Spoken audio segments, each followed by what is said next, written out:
Bonjour à toutes et à tous et merci d'être fidèles au rendez-vous hebdomadaire de votre Web TV.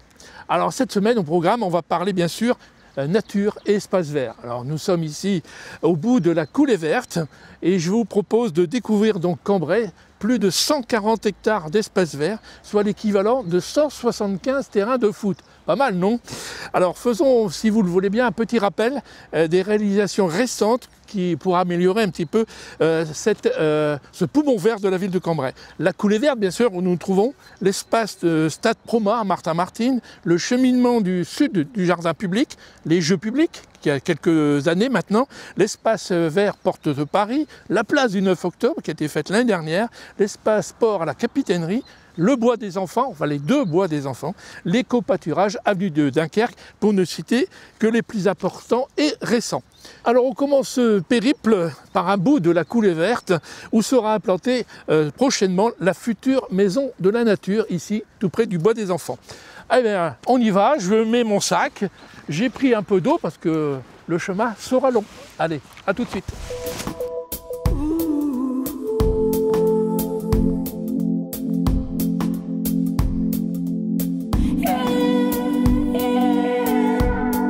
Il faut savoir que pour la seule coulée verte, la ville a planté, aménagé, mis en valeur plus de 7 hectares et demi de terrain qui étaient à l'abandon depuis 1975, terrain qui devait servir à l'époque pour une création d'une pénétrante routière.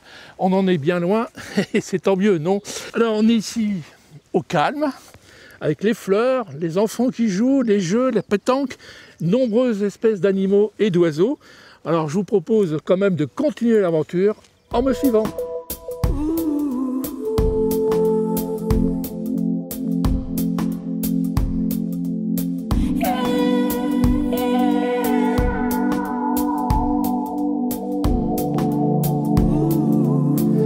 Alors premier arrêt ici au bout de la coulée verte, rue de Caudry.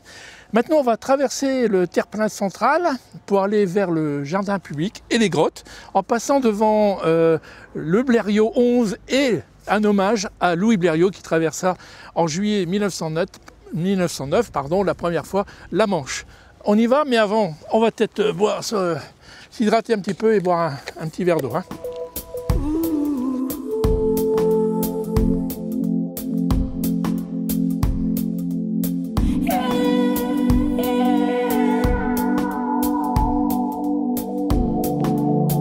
Alors les grottes, c'est évidemment un lieu bien connu de tous les Cambraisiens avec sa verdure, son côté minéral, mais également l'eau qu'on entend ici derrière moi en cascade. C'est le lac aux Cygnes également et le palais des grottes bien sûr. On va continuer maintenant la déambulation dans le jardin public. On va aller vers le jardin aux fleurs en passant par le coin des mamans notamment. Et après, bien, vous allez découvrir bien sûr avec moi. Allez, on y va!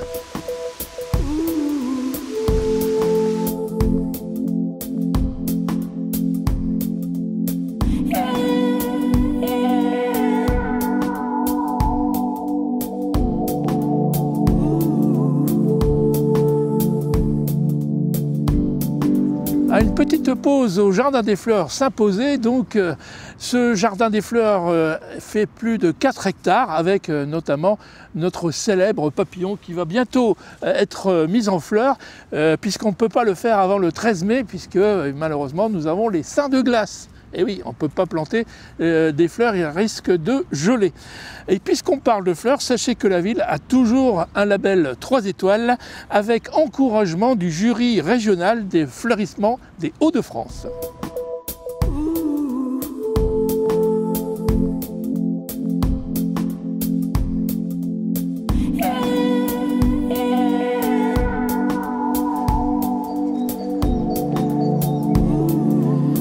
Après, via la grande allée et passer devant le kiosque à musique, nous faisons maintenant une halte devant un arbre exceptionnel, un marronnier blanc, qui a été classé parmi le label des arbres remarquables de France. Ne perdons quand même pas trop de temps, malgré la beauté des lieux et le calme. Il est temps de rejoindre à travers ce beau jardin public l'esplanade des Jeux publics. Alors au nombre de Cambraisiens s'adonnent évidemment à la pétanque, à la boule lyonnaise ou encore au billon, jeu traditionnel et ancien, au tir à l'arc et à l'arbalète. En passant tout près de ces aires de jeu, n'oublions pas de faire un petit clin d'œil à un autre Cambrédien célèbre, Fénelon avec son cygne.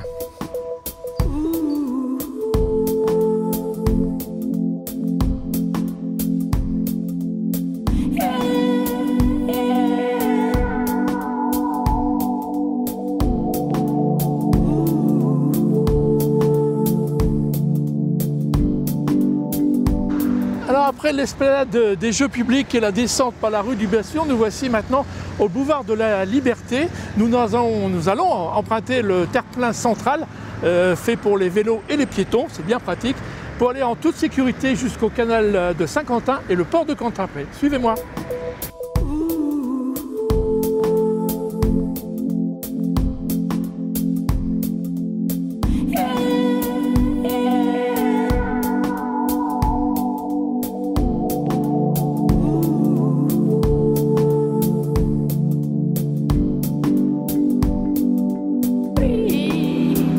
Alors bien sûr, en passant devant la piscine Liberté et le stade de la Liberté, il est important de signaler qu'en plus des 140 hectares d'espace vert de la ville, le service des sports a en charge 12 hectares de terrain de sport, donc en herbe et en stabilisé, ainsi que 16 hectares d'espace vert et boisé autour de ces terrains de sport. C'est à noter. On continue.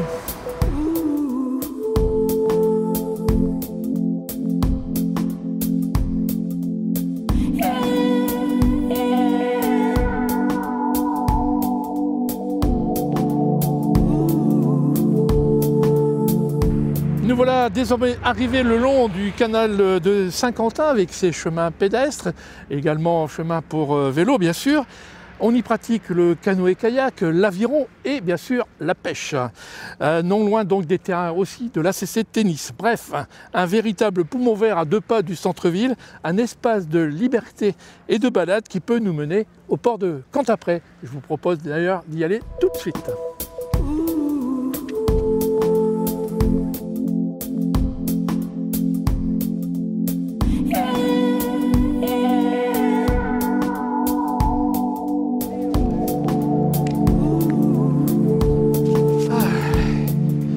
Petite halte repos pour se réhydrater un petit peu.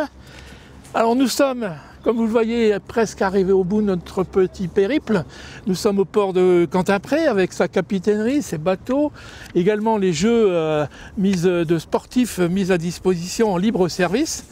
Ah, il est temps d'aller retrouver Irène Goubet des services techniques de la ville qui va nous parler d'un nouveau projet que la ville met en place.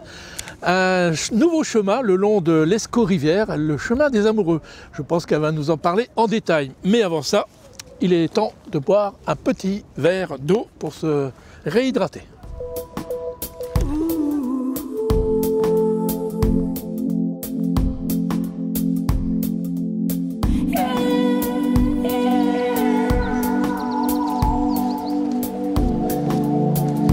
Bien, bonjour Irène. Bonjour Jean-François. Qu'est-ce que vous faites là? Eh bien écoute, je suis ici sur l'Escaut-Rivière. Ah ouais, donc c'est un bien bel endroit de Cambrai, bien assez méconnu quand même, non? Tout à fait, tout le monde connaît très bien le canal et sa promenade, et moins connu ici le bras de l'Escaut-Rivière. Ouais, qui coule d'ailleurs avec un beau débit là. Hein. Tout à fait. Très bel endroit. Alors pourquoi on est là justement? Eh bien écoutez, c'est l'occasion, c'est un endroit, donc je disais sauvage et pas très connu. Bucolique. Et on a, tout à fait, très bucolique, et la mairie a pour projet de créer une balade qui va commencer de ce bras, qui va aller jusqu'au château de Celles. Et cette balade, l'idée, c'est suite à l'annulation de la construction de la caserne des pompiers. Oui, parce qui est sur le que site juste derrière nous, voilà, il y a tout à une fait. zone qui théoriquement devait être la caserne des pompiers. Qui aurait dû être la caserne. Et pourquoi alors finalement? Écoutez, suite à des fouilles, on a fait de très belles découvertes archéologiques. Donc on a retrouvé les fondations du front de Bèvres, dit front des amoureux. Ah voilà, donc pourquoi le fameux nom de cette prochaine balade qui va être faite, la balade des amoureux. Tout à fait. Le nom vient de là alors. C'est ça, son patrimoine. Et qu'est-ce qu'on va y faire donc? Alors sur l'ancien site de la caserne qui a donc été classé pour ne plus jamais être constructible, on va essayer de remettre en valeur ce qu'il y a sous terre. On va faire une réinterprétation des anciennes fortifications en aménagement paysager pour permettre à chacun de pouvoir s'imaginer, s'interpréter ce que c'était que cette grande muraille. Et on va profiter évidemment de faire un chemin de promenade. Tant qu'à faire, on est là, c'est beau, il y a de l'eau, c'est pas connu, c'est sauvage, c'est nature. Donc sur l'élan de la Coulée Verte, on continue. On va ici faire une très jolie promenade, donc le long de l'archéosite, on va appeler ça comme ça, jusqu'au château de Celles, se réapproprier ces berges méconnues. Pour aller donc au-delà un petit peu du château de Celles, non pas encore. Si, bien sûr, l'idée c'est après de bien sûr pouvoir se connecter sur la balade actuelle du canal. Qui va faire à peu près une distance de combien alors? Alors ici, on va recréer un nouvel itinéraire de 650 mètres. On est sur une surface totale de 2,5 hectares. Ah, quand même. Quand même. Encore un nouvel endroit qui respire, on va dire. C'est ça, tout à fait. Formidable, merci beaucoup Irène de cette présentation. On va voir bientôt les travaux vont démarrer quand alors? Alors on a 3 phases de travaux. La première phase aura lieu aux abords du gymnase Pasteur, sur le quai Saint-Lazare. On va retravailler toute cette zone, lui redonner aussi de la verdure, lui redonner des zones de stationnement en prévision des visiteurs. Cette nouvelle connexion avec le château de Celles. La deuxième phase qui aura lieu normalement l'année prochaine, ce sera la création de ce cheminement donc du château de Celles jusqu'à ici. Et enfin, une dernière phase, la troisième, qu'on espère donc pour dans 3 ans, le réaménagement de ce site archéologique. Voilà, d'ici 2 à 3 ans, on devrait pouvoir se promener et prendre du bon temps ici et l'air pur. C'est tout à fait ça. Merci Irène, moi je vais en profiter. Maintenant que je suis là, je vais faire un petit tour quand même en avant-première. Et bonne promenade. On se retrouve. Au revoir.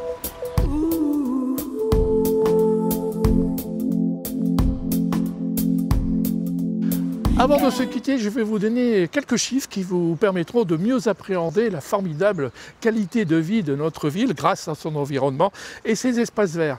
Alors, plus de 3600 arbres d'alignement tels que ceux-ci, le long des boulevards et ici le long de l'Escaut, et plus de 22 000 arbustes d'ornement.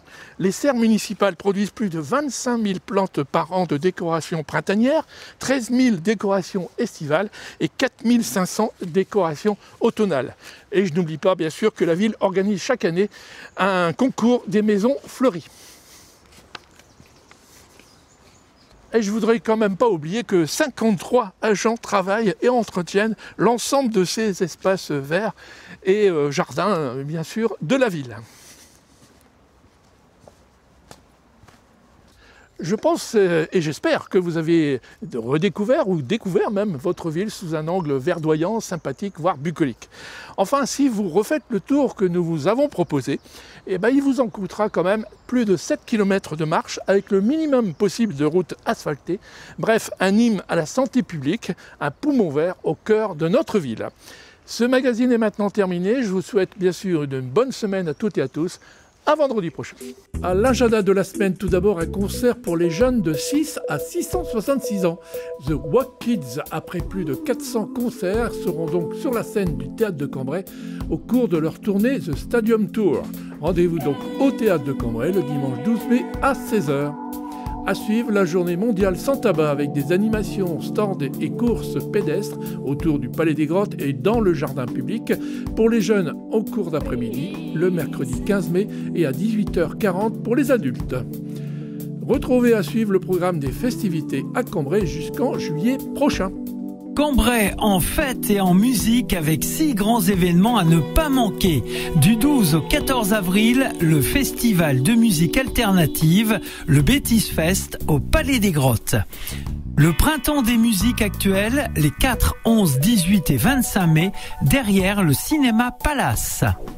Le 24 mai, grand concert gratuit avec le Energy Music Tour sur la Grand Place. À suivre les 24, 25 et 26 mai, les American Journées, le 19e festival de country au Palais des Grottes. Musique encore avec la fête de la musique le 21 juin. Enfin, musique classique avec les musicales du 4 au 10 juillet au Théâtre de Cambrai.